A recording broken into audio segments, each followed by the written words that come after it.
In this exercise, we will create this animation.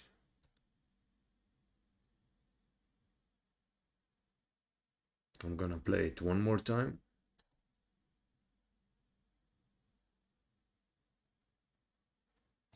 I go to After Effects, New Composition. I'm gonna set the duration to 6 seconds. Okay.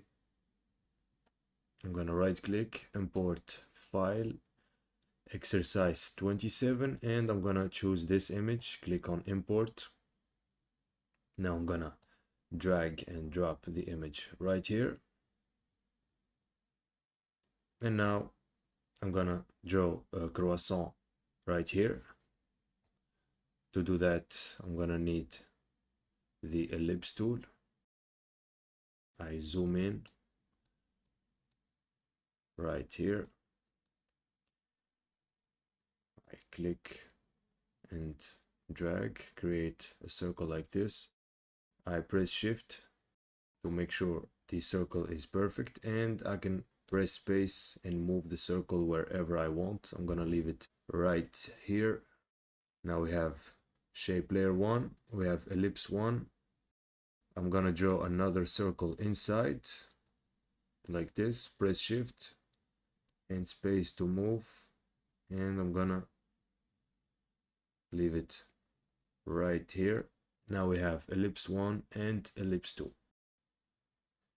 I select the shape layer. Here's what I'm gonna do now.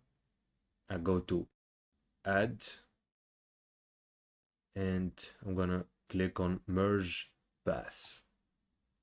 We have merge paths right here. I'm gonna toggle this down. Mode, right now it's set to add. I'm gonna change it to subtract, and now you see what we get. There are other modes like intersect and exclude. I'm gonna go back to subtract, but this is not exactly what we want. We want to subtract this circle from this circle and not the other way around.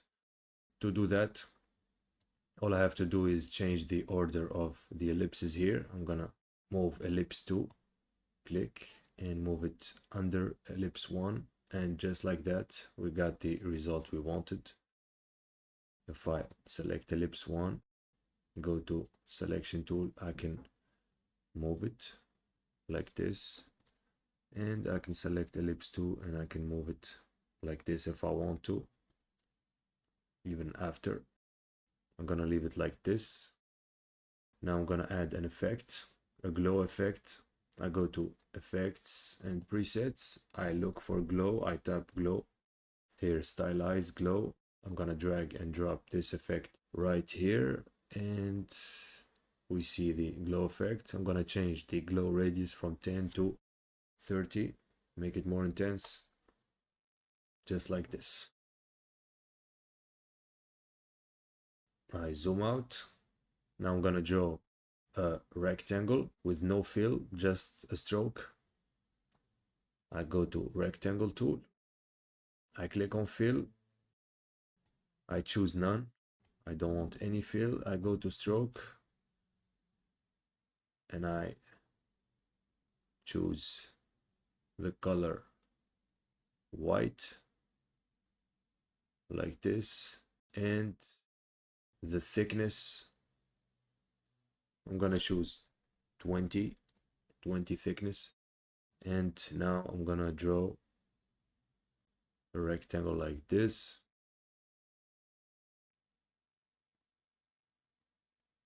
I'm gonna change the thickness to 20, make it thick, the color white.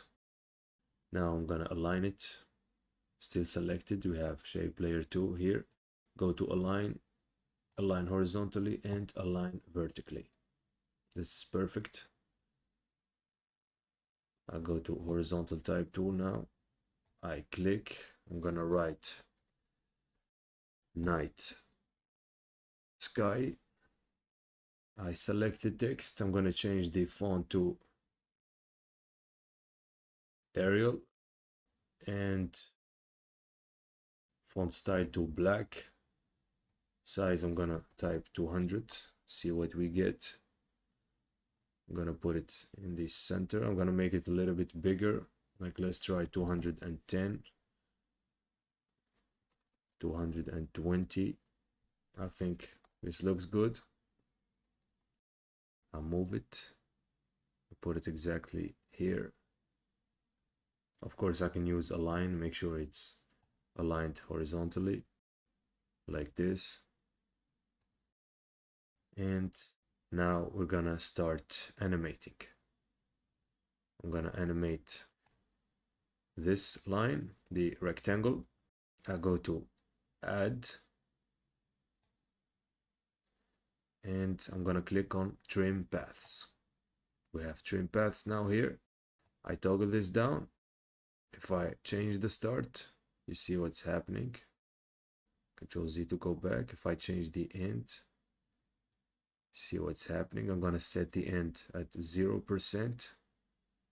I'm gonna take the playhead at 1 second, and I'm gonna animate the start playhead 1 second. I click on the stopwatch, and after 2 seconds, at 3 seconds here, I'm gonna set the start to 100%, and now if I play, we get exactly the animation we wanted.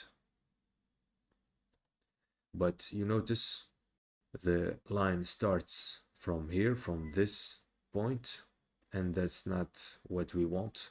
We want the line to start from here. We can fix that by going to rectangle 1. I'm gonna toggle this down, rectangle path. I'm gonna right click and click on convert to Bezier path. Now I can select points individually like this, and if I zoom in, you notice that this point is different from the other points.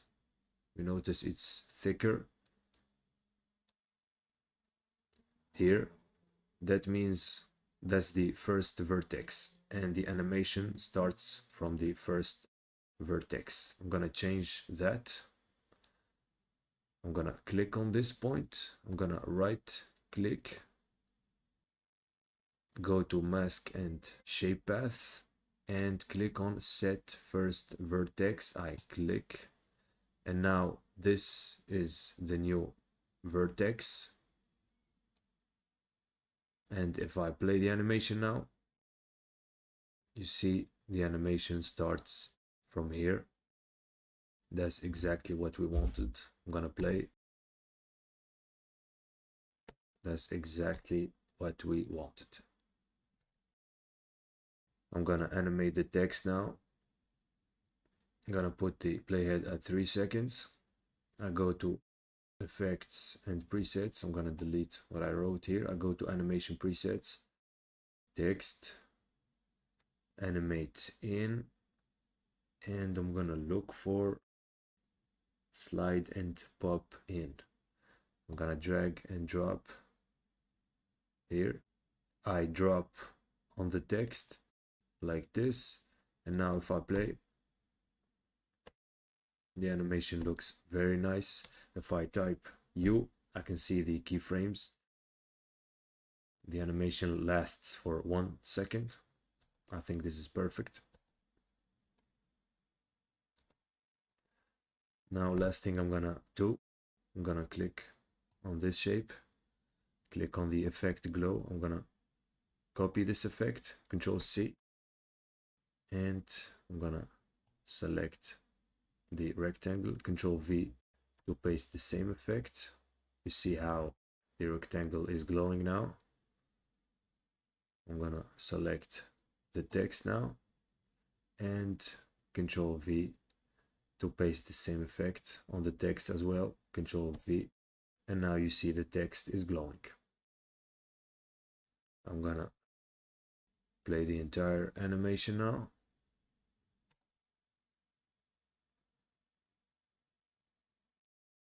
And now the exercise is finished. You go do the same and don't forget to save.